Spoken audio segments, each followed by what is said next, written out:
Hello，大家好，我係 Chiony。咁我今日咧就想同大家講下 ratios 呢個 topic。咁首先我哋要知道 ratios 係乜嘢先啦。ratios 就可以中文可以理解為比率。咁比率係乜嘢咧？就係通常就係講一樣嘢同埋另外一樣嘢個數量或者個比例係佔幾多，我哋就會叫 ratios，就會叫比率。咁我哋首先好快睇一個例子先啦。咁我哋而家見到有4個正方形，佢哋唔同嘅顏色，有3個係藍色嘅，同埋有1個係黃色。咁我哋而家要揾一個比率，就係 the ratio of blue to yellow， 又或者藍色同黃色嘅比率啦。咁咧，記住我哋比率係會用一個冒號嚟去表示嘅。咁我哋啱先好簡單啦，我哋已經睇到一睇就睇到呢度係3:1，因為呢一個數量嗰度我哋就咁數翻個格仔，佢哋佔幾多就會睇到呢一個事實㗎啦。咁我哋再睇，咁比率梗係冇咁易啦。如果咁易，我唔使教你啦，係咪？咁佢仲有其他唔同嘅變化嘅。咁呢一個係最簡單，就係已經約晒數，係已經最 simplified 最簡單就係咁嘅。但係咧，可能會有其他情況，我哋而家俾咗啱先嘅1倍俾你睇啦。咁我哋一樣都係照數翻格仔啦，我哋就會見到有1、2、3、4、5、6個藍色嘅格仔啦，同埋冇睇到添，同埋有2個黃色嘅格仔。咁我哋照寫翻先啦。我哋 blue to yellow 嘅 ratio 咧喺呢度就係6:2啦，因為有6個藍色嘅格仔，同埋有2個黃色嘅格仔。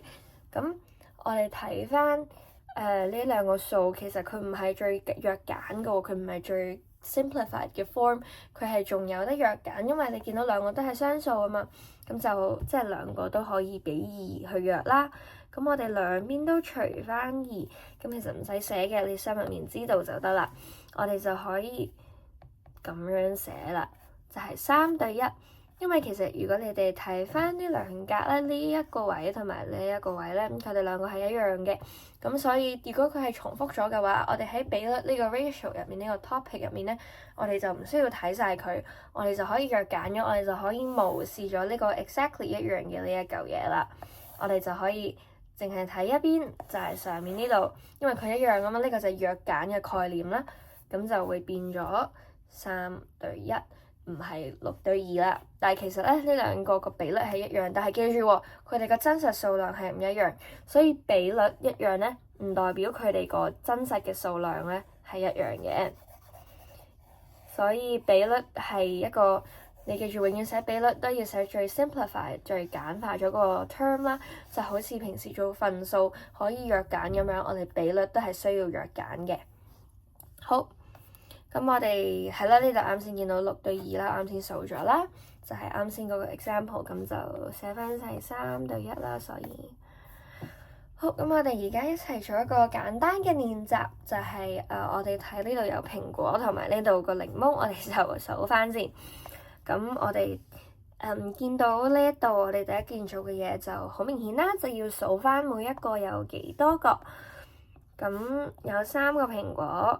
同埋有4個檸檬啦，咁我哋可以寫翻先。What is the ratio of apples to lemons？ 就即係問個比率，蘋果對檸檬嘅比率。咁呢個好簡單啦，就係3:4。咁我想問我哋需唔需要約揀啊？呢度我哋係需要約揀，但係呢度係唔可以約揀嘅，因為3同4係冇嘢都可以俾佢除佢哋2個啦，所以呢個已經係最簡單最約揀咗嘅 format， 所以3:4就係啱㗎啦。咁咧，如果我哋而家要調翻轉個次序，而家講 lemons to apples， 咁就我哋寫咗檸檬嗰個數先啦，就係4啦，而跟住先對翻蘋果啊嘛，所以我哋而家先寫翻蘋果個數就係4:3，所以記住睇題目比率嘅時候係要睇題目係要對翻邊一個俾邊一個，如果唔係你調轉咗錯咗就好唔抵㗎啦。好，咁我哋而家有一個即係比較唔可以話新啦，但係我哋之前啱先嗰幾分鐘未睇過嘅 concept 就係 total fruit。咁呢度咧，佢呢度話 total fruit 就即係個整數，唔係整數，個總數啦，個水果嘅總數。咁我哋睇翻之前先，如果我哋呢度睇 the total number of squares 有幾多個正方形嘅總數嘅話咧，呢度就有8個，就因為無論唔需要睇佢嘅顏色，淨係睇佢個數量去判斷翻佢呢度有幾多個，咁呢度就係有8個啦。咁我哋用翻同一樣嘅 logic 去睇而家嘅水果，咁我想問我哋會係幾多對幾多咧？蘋果對 total number of fruits。咁我哋就係要寫咗蘋果先啦，有幾多個蘋果？咁呢度就有3個蘋果，而有幾多個 total number of fruit 咧？呢度加翻埋佢就係7個，咁就可以啦。咁都係一樣啦。我哋係需要約揀，但係因為呢兩個都係質數即係唔可以俾任何其他 factor 除到嘅數，就呢個數已經係最簡單嘅啦，最 simplified。咁呢個咧就係、已經係最嬲尾嗰個 ratio 就係完成咗呢一題噶啦。咁 what is the ratio of lemons to total fruit？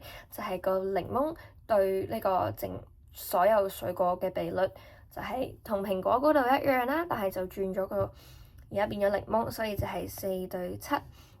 好，咁我哋而家就可以學 fractions to ratio， 因為呢一個都係一個比較重要嘅 concept 啦，喺 ratio 入面。fraction 咧就係分數啊，我唔寫啦，係分數。咁 ratio 就啱先講咗比率啦。咁我哋而家可以睇下呢個啦。佢呢度又係同啱先一樣，有3個藍色，1個黃色。咁我哋如果要 express 佢係我哋要 express 有幾多個藍色啦，有幾個 blue 嘅喺度咧。咁我哋可以將 the number of blue squares 有幾多個藍色嘅正方形去 over 翻 the total number of squares 總共有幾多個正方形。咁咧，我哋啱先都有講過啦，係要點樣做，就係好 obvious 就係數格仔啦。咁咧，我哋用分數去表達呢一個數，我哋用 fraction 去 express 呢一個 term 咧，就會變咗做3 over 1加3，因為3係有幾多個藍色啦，1係有幾多個黃色啦，而上面3呢個都係有幾多個藍色啦，就係咁樣做，好簡單。咁就係3 over 4，一樣道理，分數永遠都要最簡化咁去 express 啦。但係因為呢兩個已經係質數，唔可以俾任何數再除，即係任何一樣嘅數去除。4係唔係質數嚟嘅，但係佢第3已經係，所以就唔需要去睇啦，因為佢已經係最簡化咗個 format。咁就係咁樣做啦。咁我哋睇下。如果係講 yellow 講黃色嘅話，咁都係一樣嘅做法，但係我哋個 number of blue squares 就已經唔係 blue squares 喎，要係乜嘢？冇錯，要係 number of yellow squares。所以咧個比率唔係比率，個分數佢佔幾多咧？就係1 over 4，四分一啦。黃色，因為我哋其實好簡單咁睇分數，佢而家想表達啲乜嘢咧？個分數就係想表達佢喺整體入面係佔幾多。咁我哋就可以都係嗰句啦，用翻數格仔，就係我哋要揾我哋 target 我哋嘅目標 over，即係個分子係我哋嘅 target 有幾多啦，跟住個分母就係我哋個總數，因為我哋要睇佢佔幾多嘛，咁所以就係要睇佢喺整個你擁有嘅所有嘢入面佔幾多啦。好，咁我哋而家可以睇一個 example 啦，就係 take the example of a box containing 7 counters, 3 red counters and 4 blue counters。咁咧呢度我哋就我哋可以就咁數波波啦，都係咁我哋咧紅色有3個。同埋我哋呢個藍色有4個，咁我哋諗下個比率先，因為我哋啱先學咗蘋果檸檬嗰度，同埋啲正方形，我哋都有做咗一啲嘅好簡單嘅比率練習啦。咁我哋可以諗下，如果我而家要揾red 對 blue 個比率嘅話，咁係乜嘢啊？冇錯啦，就係3對4。咁我哋而家咧再諗下我哋嗰個份數 express in fractions 嘅話，嗰個數係幾多咯？咁紅色咧就係3/3加4就係3/7啦，冇錯。咁都係嗰句啦，7係質數嚟嘅，唔可以俾任何數除，所以我哋已經知道呢一個已經係最嬲尾嘅 final format，所以就唔需要去 simplify 啦。而 blue 就係一樣嘅道理啦，不過就我哋揾嘅 target 唔同，所以個數就唔同，就會係咁樣嘅樣嘅。咁咧，我哋而家係咪可以見到一個 common 嘅關係？佢哋有一個佢哋份數同埋比率有一個關係，就係我哋最嬲尾揾到個答案個數，就係呢度啲數咯，係咪？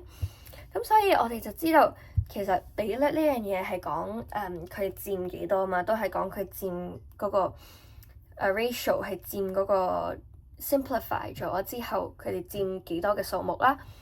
咁所以咧，其實我哋可以好簡單咁睇啦，我哋將嗰個其實都只不過係一個數值去做一個運算，咁我哋就可以將個 fraction 擺喺度都得嘅。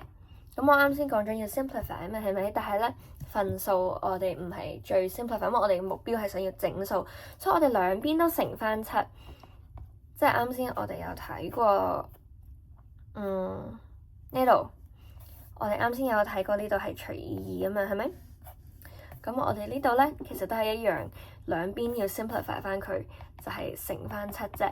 所以其實無論乘同除都好啦，佢都係最嬲尾，我哋都係個目的就係想要最簡化咗、最 simplified 嘅一個整數嘅一個比率，就係咁睇啦。咁跟住我哋仲有一個方法去揾佢哋嘅比率，就係直接將佢由份數變咗做一個比率。咁呢個其實咧，因為你而家睇到啲題目可能好簡單啦，但係第時候大個，你會可能要學一啲比較深少少嘅 topic，咁到時候就會要可能用到呢個方法嘅 ratio 去揾一啲嘅數值出嚟啦。你而家可能未學到，但係我覺得你明咗咧，你而家趁住你學緊比率呢個概念，你學埋咧會比較好嘅。就係可能我哋而家要做一個 red over blue，咁我哋啱先未學過呢個啦，因為我哋淨係學咗佢over 個 total number。咁我哋而家要淨係睇兩個數值，即係我哋唔需要睇佢哋嘅總數值嘅。咁其實都好簡單嘅啫，就係我哋啱先講咗有3個紅色、4個藍色啊嘛。我哋照對翻個數值擺翻喺佢哋相應紅色上面，3就上面啦，因為有3個紅色啦。藍色喺下面，咁就4喺下面啦，做分母，因為我哋有4個藍色啦。其實聽落去而家個 concept 係非常之簡單嘅，但係到時候咧要做一個運算嘅時候，你就可能要轉翻位去對翻，咁就第時候大個會遇到啲比較難少少嘅 topic 咧，就可能需要用到啦。咁如果我哋要直接將呢個變咗做 ratio 嘅話咧，我哋都係學啱先話齋對翻位啦。咁所以對翻位咧都係好簡單，上面係 red，所以就3，下面係4，所以就係下面係 blue，所以就係4，就係咁樣啦。好簡單嘅 topic。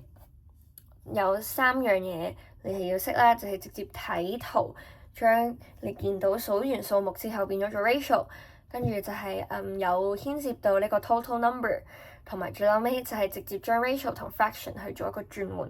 咁如果你明白咗呢3樣嘢咧，咁比率呢一個 topic 咧你就已經明白咗，已經學識咗噶啦。咁我哋已經教完咗呢個 topic 啦，咁我哋下次再見啦，Well done，拜拜。